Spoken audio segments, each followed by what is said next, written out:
Thank you very much, Mr. President. Ladies and gentlemen, good evening. Assalamu alaikum. Lovely to see you all here tonight. We are having a very entertaining night, are we not, with some very interesting things being said from the other side of the house tonight.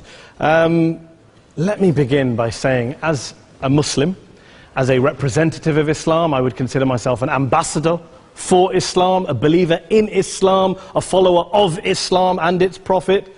So, in that capacity, let me begin by apologizing to Anne-Marie for the Bali bombings. I apologize for the role of my religion and me and my people, for the killing of Theo van Gogh, for 7/7. Yes, that was all of us. That was Islam, that was Muslims, that was the Quran. I mean, astonishing claims to make in the very first speech tonight, on a day like today, where the Conservative Prime Minister of the United Kingdom is having to come out and point out that these kind of views are anathema. And I believe you're trying to stand for the Labour Party to become an MP in Brighton. If you do, and you make these comments, I'm guessing you'll have the whip withdrawn from you, but then again, UKIP's on the rise, they'll take you, the BNP, they might have something to say about your views. This is what Mehdi Hassan always does. By the way, just on a factual point, since we heard a lot about the second speaker, about how backward we Muslims all are, on a factual point, you said that Islam was born in Saudi Arabia. Islam was born in 610 AD. Saudi Arabia was born in 1932 AD. So you were only 1,322 years off. Not bad? Not bad start there. Talking of maths, by the way, a man named Al-Khwarizmi was one of the greatest mathematicians of all time, a Muslim, worked in the golden age of Islam. He's the guy who came up with not just algebra, but algorithms. Without algorithms, you wouldn't have laptops. Without laptops, Daniel Johnson tonight wouldn't have been able to print out his speech in which he came to berate us Muslims for holding back the advance and intellectual achievements of the West, which all happened without any contribution from anyone else other than the Judeo-Christian people of Europe. In fact, Daniel David Levering, the author of the Pulitzer Prize-winning historian and author of The Golden Crucible, points out that there would be no Renaissance, there would be no Reformation in Europe without the role played by Ibn Sina and Ibn Rushd and some of the great Muslim theologians, philosophers, scientists in bringing Greek texts to Europe. As for this being our university, I will leave that to the imagination as to who is our and who is there. I studied here too. An astonishing set of speeches so far making this case tonight. A mixture of just cherry-picked quotes, facts and figures, self-serving, selective, a farrago of distortions, misrepresentations, misinterpretations, misquotations. Daniel talked about my article in the New Statesman, which got me a lot of flack, where I talked about the anti-Semitism that is prevalent in some parts of the Muslim community, which indeed it is. Of course, I didn't say in that piece that it was caused by the religion of Islam. In fact, modern anti-Semitism in the Middle East was imported from, finish the sentence, Christian, Judeo-Christian Europe, where I believe some certainly bad things happened to the Jewish people. In fact, Tom Friedman, Jewish-American columnist in the New York Times, told me in this very chamber last week that he believed, had Muslims been running Europe in the 1940s, 6 million extra Jews would still be alive today. So I'm not going to take lessons in anti-Semitism from someone who's here to defend the Judeo-Christian values of a continent that murdered 6 million Jews. Moving swiftly on. Yes. Absolutely. Well, I'm about to make that point. No, I'm about to make that point. You're right. I agree with you. I agree with you 110%. That is my point. I don't think Europe is evil or bad. I'm a very proud European. I don't want to judge Europe on that basis, but if we're going to play this gutter game where we pull out the Bali bombing and we pull out examples of anti-Semitism in the Islamic community, then of course I'm going to come back and say, well, hold on. I mean, look, let's be very clear. Daniel here was a last-minute replacement for Douglas Murray, who had to pull out. And Douglas and I have a well-documented differences, but to be fair to Douglas, as to be fair to Anne-Marie and to Peter, atheists.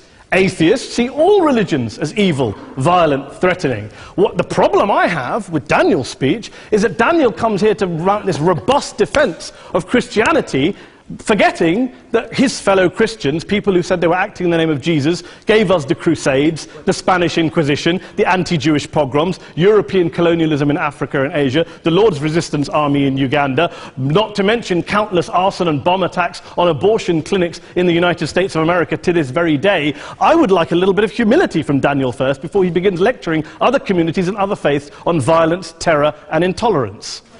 But, no thank you. Some water. But I would say this, to address the gentleman's very valid point here, I'm not going to play that game. I don't actually believe that Christianity is a religion of violence and hate because of what the LRA does in Uganda or what Crusaders did to Jews and Muslims in Jerusalem when they took back the city in the 12th or 13th or whatever century it was.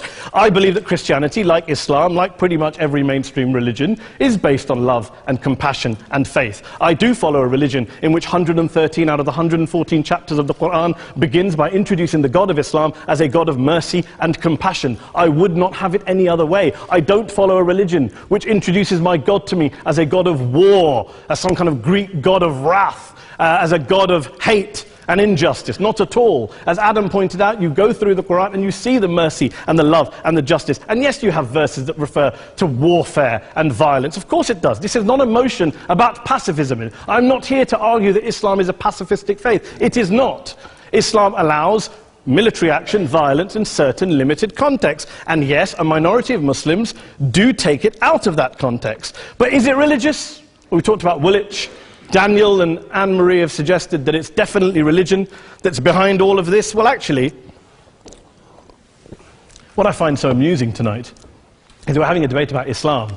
And the opposition tonight have come forward. We have a graduate in law, a graduate in modern history, a graduate in chemistry. And, you know, I admire all of their intellects and their abilities, but we don't have anyone who's actually an expert on Islam, a scholar of Islam, a historian of Islam, a speaker of Arabic, even a terrorism expert or a security expert or a pollster, let alone to talk about what Muslims believe or think. Instead, we have people coming here, putting forward these views, putting forward these sweeping opinions. Listen to Professor Robert Pape of the University of Chicago, one of America's leading terrorism experts, who, unlike our esteemed opposition tonight, studied every single case of suicide terrorism between 1980 and 2005, 315 cases in total. And he concluded, and I quote, "There is little connection between suicide terrorism and Islamic fundamentalism or any of the world's religions. Rather, what nearly all suicide terrorist attacks have in common is a specific secular and strategic goal to compel modern democracies to withdraw military forces from territory that the terrorists consider to be their homeland." And the irony is, when we talk about terrorism, the irony is that the opposition and the Muslim terrorists, the Al-Qaeda types, actually have one thing in common. Because they both believe that Islam is a warlike, violent religion. They both agree on that. They have everything in common. Osama bin Laden would be nodding along to everything he's heard tonight from the opposition side. He agrees with them. The problem is that mainstream Muslims don't. The majority of Muslims around the world don't. In fact, a gentleman here started quoting all sorts of polls. Gallup carried out the biggest poll of Muslims around the world, of 50,000 Muslims in 35 countries. 93% of Muslims rejected 9/11 and suicide attacks, and of the 7% who didn't, they all, when polled and focus grouped, cited political reasons for their support for violence, not religious reasons. And as for Islamic scholars and what they say, well, Daniel talks about our University of Oxford. We'll go down to Oxford Centre for Islamic Studies, get hold of a man named Sheikh Afifi al-Akiti, who is a massively well-credentialed and well-respected Islamic scholar, who has studied across the world, who in the days after 7/7 published a fatwa denouncing terrorism in the name of Islam, calling for the protection of all non-combatants at all times, and describing suicide bombings as an innovation with no basis in Islamic law. Go and listen to Sheikh Tahir al-Qadri, one of Pakistan's most famous Islamic scholars, who published a 600-page fatwa condemning the killing of all innocents and all suicide bombings unconditionally without any ifs or buts. There's nothing new here. This is mainstream Islam, mainstream scholarship, which has said this for years. You don't go out and kill people willy-nilly in the high street or anywhere else, on a bus or a mall, based on verses of the Quran that you cherry-pick without any context, any understanding, any interpretation, or any commentary. Point of information. Please. Well, it doesn't happen, apparently. I didn't say it doesn't happen at all. I never said it didn't happen. I don't blame Islam. Yes, it's a very good point. And a lot of us are campaigning against that. And we're campaigning against it in the name of Islam. We're campaigning against it in the name of various interpretations of Islam. Anne-Marie comes and scares us with her talk of Sharia law. I would like to see the book of Sharia law. It doesn't exist. People argue over what Sharia law is. And you empower the extremists by saying there is only one version. You empower them all. I don't believe you took any interruptions, Anne-Marie, so I think you should stay there for a moment. Several countries. Here's what we're dealing with. Here's what we're dealing with. We are dealing, I took your point. Here we are dealing with a 1400-year-old global religion, followed by 1.6 billion people in every corner of the world, a quarter of humanity, of all backgrounds, cultures, ethnicities. And yet the opposition tonight wants to generalize, stereotype, smear, in order to desperately win this debate. And here's my question, if we're going to generalize and smear.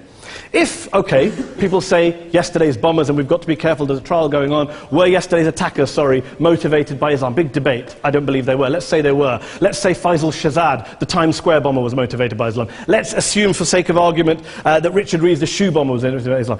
If Islam is responsible for these killings, if Islam is what is motivating these people, and Islam is therefore not a religion of peace, a religion of war, then ask yourself this question: why aren't the rest of us doing it? Why is it such a tiny minority of Muslims are interpreting their religion in the way that the opposition claim they are? Let's assume there are 16,000 suicide bombers in the world. There aren't. Let's assume there are for the sake of argument. That's 0.001% of the Muslim population globally. What about the other 99.99% of Muslims who the opposition tonight either ignore or smear? The reality is that the rest of us aren't blowing ourselves up tonight. The reality is that the opposition came here tonight not worried about the fact that me and Adam might pull open our jackets and blow ourselves up tonight because we're followers of a warlike warrior religion which wants to take over Europe and Daniel's university. The issue is this. The issue is this.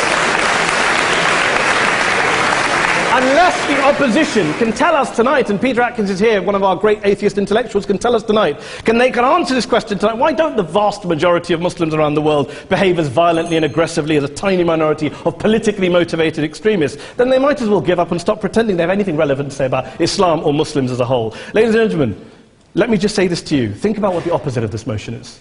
If you vote no tonight, think about what you're saying the opposite of this motion is. That Islam isn't a religion of peace, it's a religion of war, of violence, of terror, of aggression. That the people who follow Islam, me, my wife, my retired parents, my 6-year-old child, that 1.8 million of your fellow British residents and citizens, that 1.6 billion people across the world, your fellow human beings, are all followers, promoters, believers in a religion of violence. Do you really think that? Do you really believe that to be the case? They say that in the Oxford Union, the most famous debate was in 1933, when Adolf Hitler looked out for the result of the King and Country motion, where they voted against fighting for king and country, and Hitler was listening out for the result. Well, tonight, 80 years on, there are two groups of people around the world who I would argue are waiting for the result of tonight's vote. There are the millions of peaceful, non-violent, law-abiding Muslims both in the UK, Europe, Asia, Africa and beyond, who see Islam as the source of their identity, as a source of spiritual fulfillment, of hope, of solace.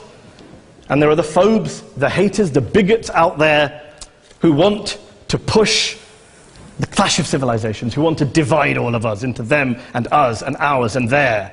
Ladies and gentlemen, I urge you all not to fuel the arguments of the phobes and bigots. Don't legitimize their divisions. Don't legitimize their hate. Trust those Muslims who you know, who you've met, who you hear, who don't believe in violence, who do want you to hear the peaceful message of the Quran as they believe it to be taught to the majority of Muslims, the Islam of peace and compassion and mercy, the Islam of the Quran, not of Al-Qaeda. Ladies and gentlemen, I beg to propose this motion to the House. I urge you to vote yes tonight. Thank you very much for your time.